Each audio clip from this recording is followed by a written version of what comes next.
So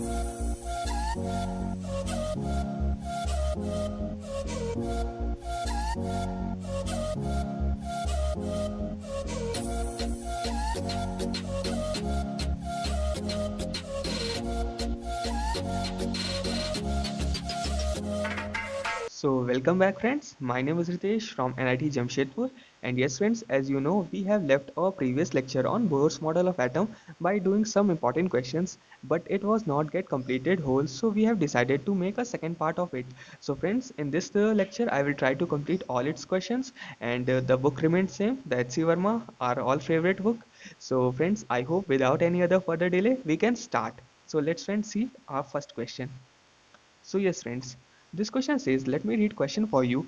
The potential energy if it is taken to be zero in the ground state and it is for hydrogen atom, then we have to find the energy in the first excited state. First excited state means n equals to 2. So friends, I hope that you know in the ground state hydrogen has an energy of how much? Minus 13.6 electron volt, and in the means n equals to 2 it has energy of minus 3.4 electron volt.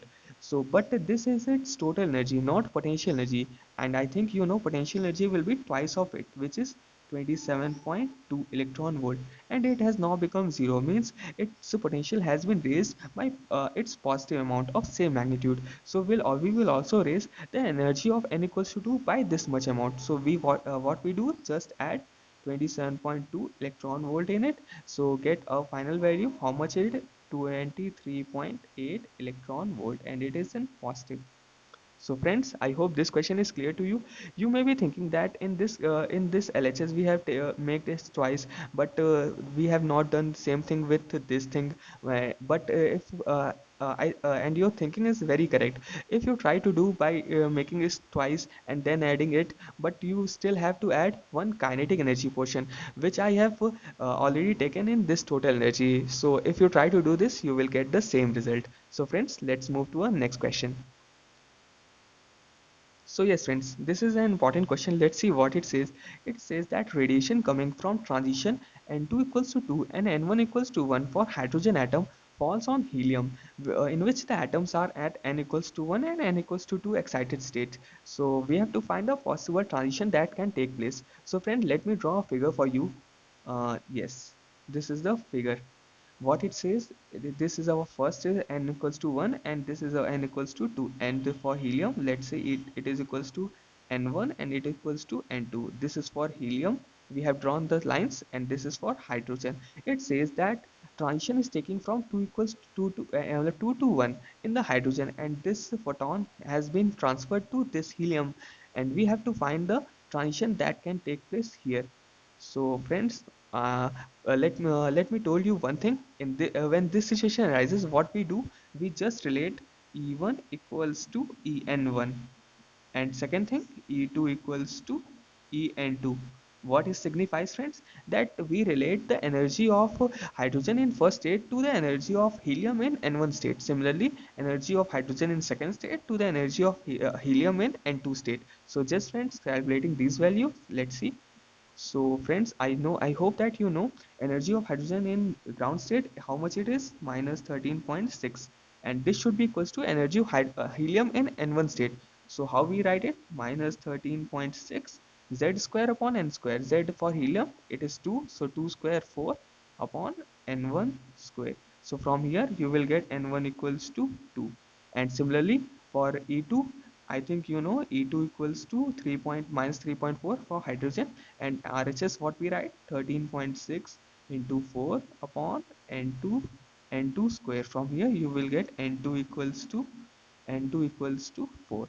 So this is our possible transition that can take place. So friends, I hope this question is clear so that we can move to a next question. So yes friends, let's see this question. This is also one of interesting. It says that in hydrogen atom are in the ground state and it's absorb a photon of UV radiation of lambda this much. Then we have to find means it, and it is said that if all its energy is transferred to the kinetic energy of emitted electron, then we have to find means kinetic energy. So friends, what let me draw a figure. What is happening? This is our atom, and means in the first shell, we have electron, and a photon strikes on it and ejects it outward. So we have to find the kinetic energy if all of energy of photon has been transferred to this electron. So friends, can you think how we have to start? Let me told you, first to remove it from first shell, we have to give it a energy, call its ionization energy. Rest of all its energy will get converted into kinetic energy. So friends, let me write a equation so that you will able to relate. What we can write: K equals to Hc by lambda minus ionization energy. Actually, this equation is nearly similar to Hc by lambda minus phi, where just phi has transferred to its ionization energy. So friend, doing the same, what we can write: Hc value, I think you know, 1242 electron volt nanometer upon lambda, how much it is? 500 nanometer. And energy in the first shell, how much it is? Minus 13.6. So what we can write? 13.6. Here we do not write 2 times minus, because we have to supply a positive of this means magnitude energy of this. So friends, moving to the next slide and writing the answer just. So friends, when you solve it, you will get a K equals to 11.24 electron volt. So this is our answer. I hope this question is clear to you. This question is just based on, again, on energy conservation, how means we and how we have related to its Einstein's equation. So friends, let's move to our next question. Yes, friends, let's see this question, how we have to tackle this. This says that electrons are emitted from an electron gun, and they are now accelerated by an electric field vector whose magnitude is E up to a distance of 1 meter. Now they are scattered by a hydrogen sample which is in the ground state. Then we have to find electric means minimum value of electric field, so that red light of this much amount may be seen. So friends, what is happening here? Let me draw a figure for you. This is our main shells 1, 2, 3. So friends, I think you know, for red light means red light sample, we have to see a Balmer means our means N1 means where finally electron will jump should lie at Balmer. So friends, initially electron means atoms are in first state. So when they get excited to this, we will not be able to see it, because at this time N2 will be means N2 will be equals to means 2, and we do not want it. We want N1 equals to 2, so so that we are able to see means red light. So what we can do, we can excite it in third excited state, so that it can automatically go to 2 and we are able to see red light. We can also excite to it 4, and so that it may again come to 2, but it is said that we have to find minimum energy so that our 3 will work. So if we are able to excite it from 1 to 3, rest of the process will spontaneously take place. So energy needed to transfer atoms from 1 to 3, delta E, what we can write, friends? Energy in 1, how much it is, it friends? Means E2 minus E1. Energy in third state, I think you know, it is minus 1.5 electron volt, and energy in the ground state minus 13.6. Friends, it comes nearly to be 12.1 electron volt. So this much energy needed to be supplied, and it is done by the means accelerated electrons. So we have to relate the energy of electron to this much amount. So friends, let's move to our next slide. So friends, how much energy we have got? 12.1 electron volt, and it should be supplied by electrons. So if electron has been accelerated by electric field up to distance 1, it has got an energy of how much? E into EED. I think you know, means it is formula for EV. The potential energy, if it excited to potential difference V, and potential difference V is given by ED, and D is here 1. So simply putting value, you will get E equals to how much amount? 12.1 volt per meter. So friends, I hope this question is clear to you, how we have drawn the figure, and how we have just taken it from 1 to 3, and rest process was automatically spontaneous. So friends, let's move to our next question. Yes, friends, let's see this interesting question. It says, if photon of wavelength this much amount is emitted by hydrogen atom, then we have to find the recoil velocity and kinetic energy of hydrogen atom. So friends, it is based on the principle of linear momentum conservation. That means, I think you know, if if this we have means let's say this we have a system, and it's give out some mass, means if it give out some momentum here. Let's say this momentum is delta p. So the reverse velocity which it gains, I think you know, v equals to delta p by m.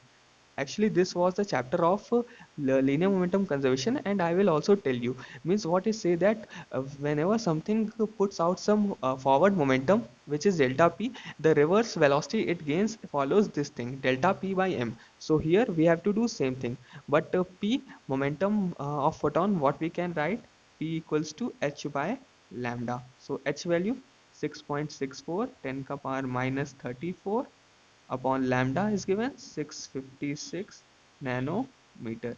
So friends, when you will solve, you will get a value of 10 ka power minus 27 kilogram meter per second. So this is our forward momentum, means delta p. So from this formula, what we can get, v equals to p by m. So P we have got how much, 10 ka power minus 27, and the mass of hydrogen atom, I think you know, 1.67 10 ka power minus 27. So solving it, you will get a value of 0.6 meter per second. This we have got velocity or required velocity of hydrogen atom. So its kinetic energy, K, for what we can write, half mv square.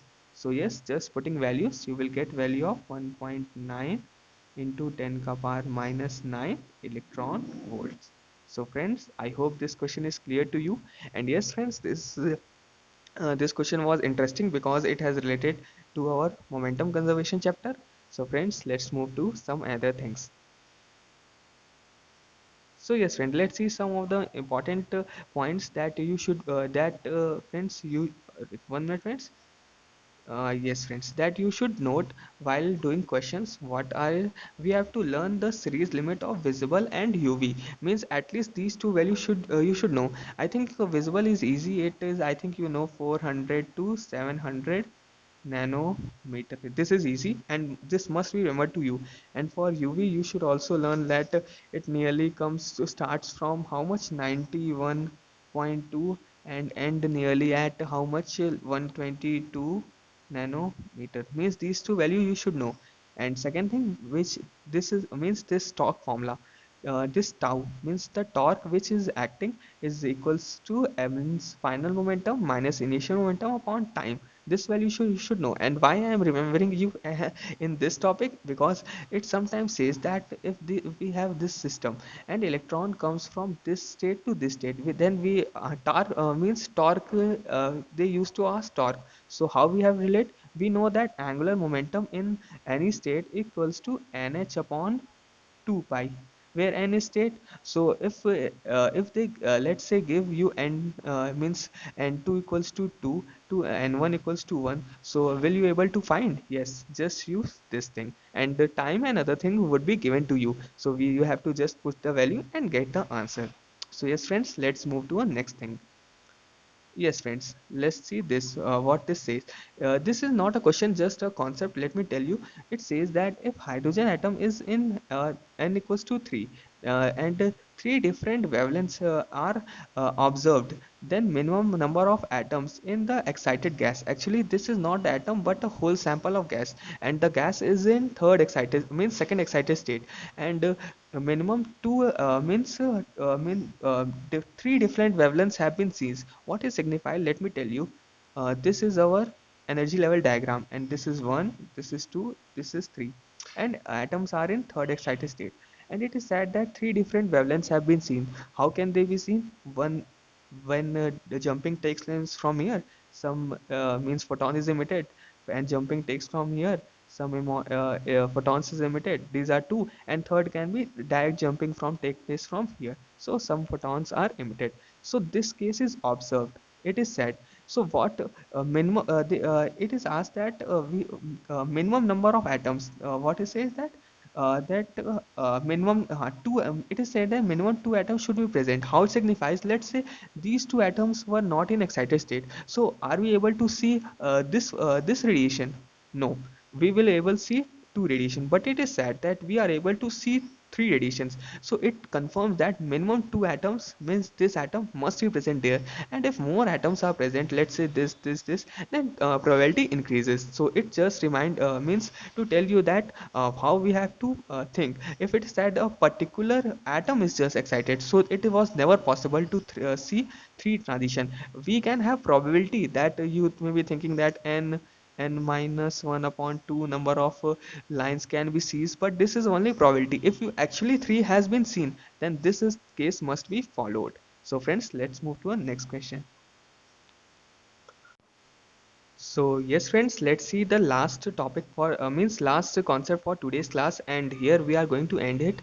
Let's see what it says, that if electron emits a frequency of light in the ground state which is matching, I have matching word has been missed here, to its frequency of revolution, then we have to find a lambda of light. Actually this is the concept of Maxwell, how Maxwell has related. So nothing means more complicated here.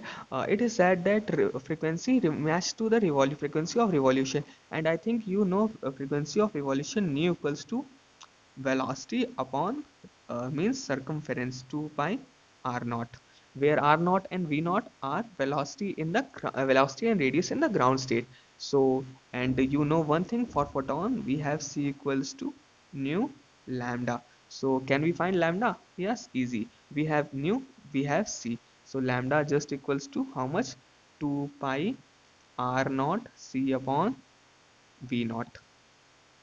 So friends, I hope this concept is also clear to you. So yes friends, we are ending today's class here. I hope that you have really enjoyed and feel each and every question. And yes friends, see you in the next class. So be connected and stay tuned. So bye bye friends.